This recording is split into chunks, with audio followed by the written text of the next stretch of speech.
Okey, Assalamualaikum dan selamat sejahtera. Happy good day everyone. Hari ini dengan kelas geografi bersama Cikgu Izzuan lagi. Harap you all tak boring lah. Okey.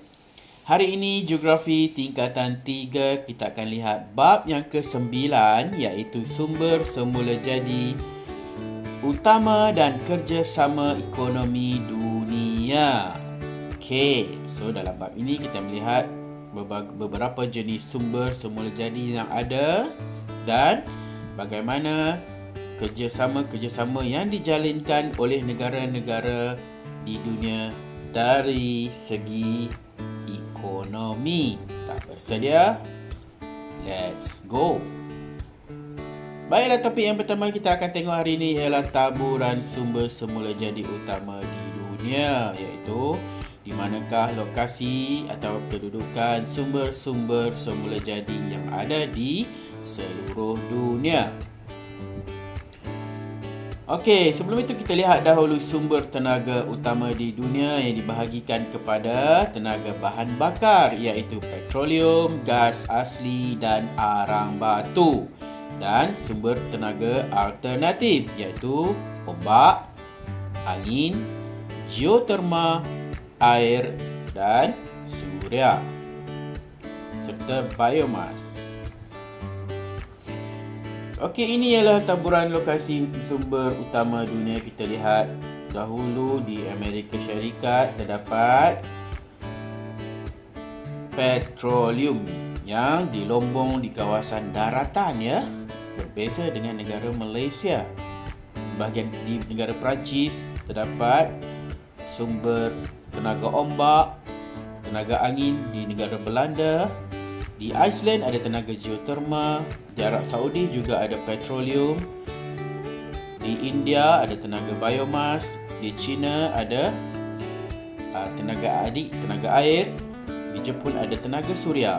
Okey, ini ialah negara Malaysia. Kita juga mempunyai sumber iaitu petroleum dan gas asli.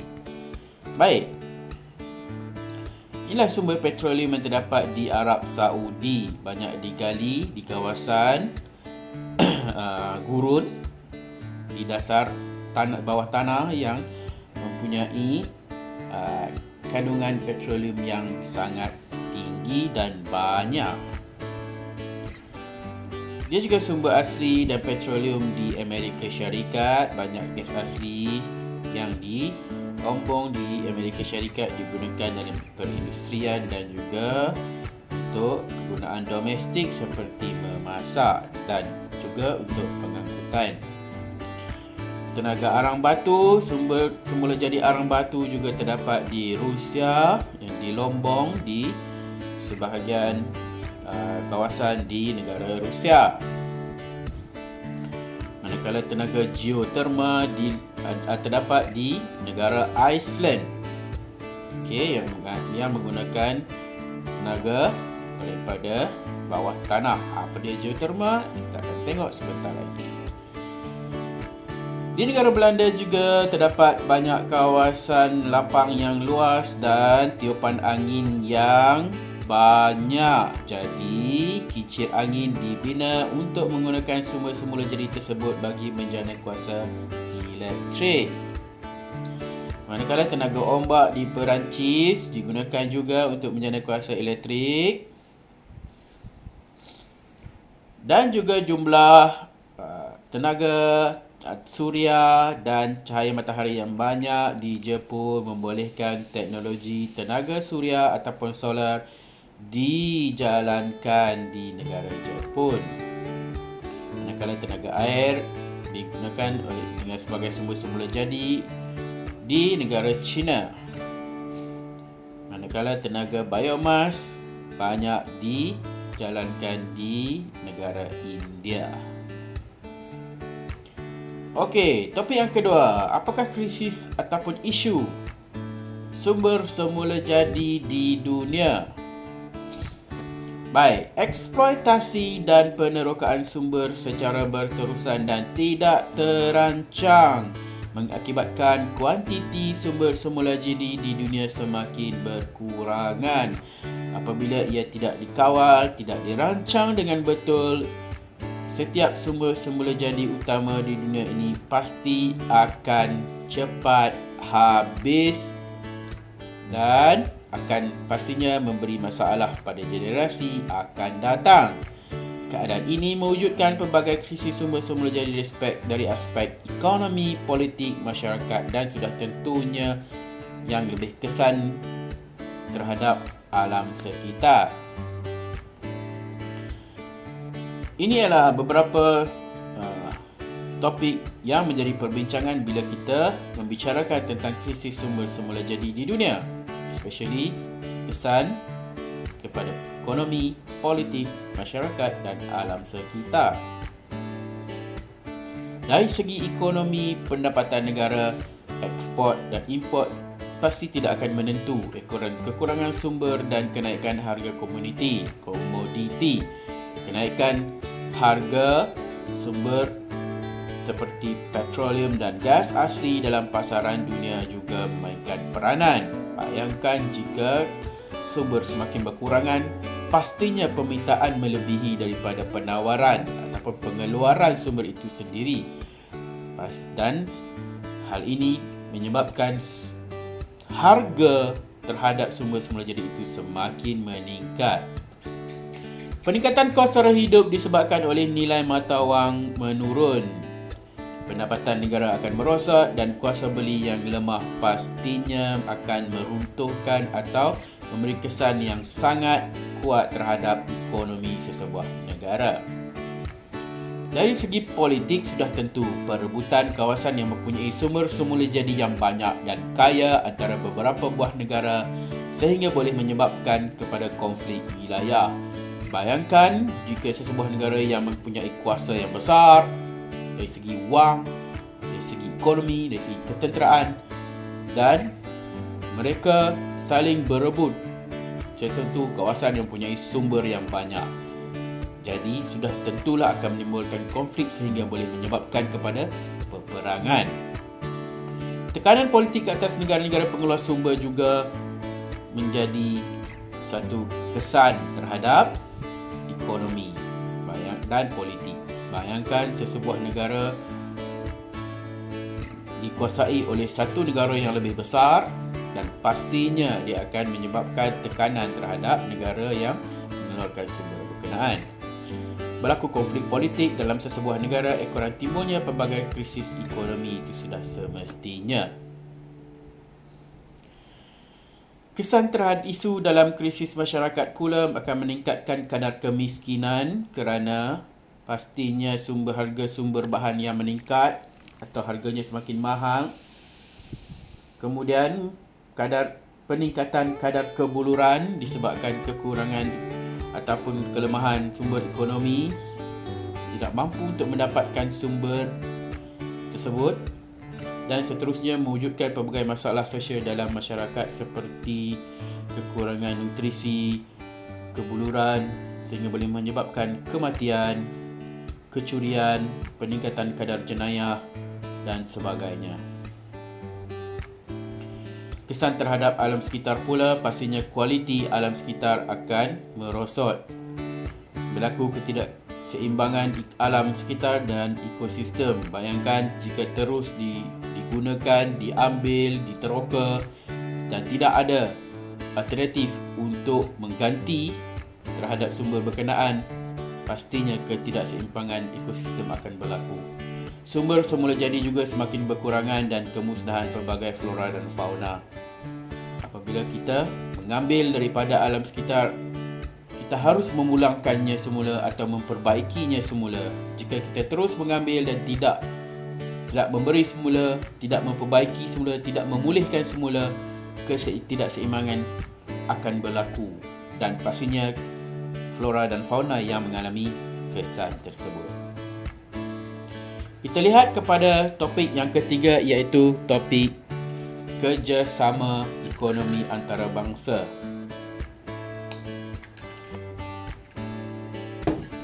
Contoh kerjasama ekonomi antarabangsa ini diwujudkan atas dasar ingin membantu sesama negara dalam bidang ekonomi. Negara yang lemah dibantu oleh negara yang kaya, negara yang besar, negara yang mempunyai kuasa akan membantu negara-negara yang miskin dan lemah. Dari segi ekonomi, kerjasama antarabangsa ini diterjemahkan dalam pelbagai bentuk, sama ada kerjasama dua hala, pelbagai hala, serantau, kerjasama kumpulan negara, kerjasama sedunia dan kerjasama segitiga pertumbuhan. Ada banyak jenis kerjasama. Mari kita lihat. Antara contohnya ialah Pertubuhan Negara-Negara Asia Tenggara atau Association of Southeast Asian Nations atau ASEAN. Ini dianggotai oleh negara-negara Asia Tenggara, ditubuhkan pada tahun 1967 dengan kerjasama ekonomi serantau. Tujuan utamanya ialah untuk menggalakkan kerjasama di antara negara-negara ini dalam berbagai bidang seperti pendidikan, pelancongan serta penyelidikan dan pembangunan R&D.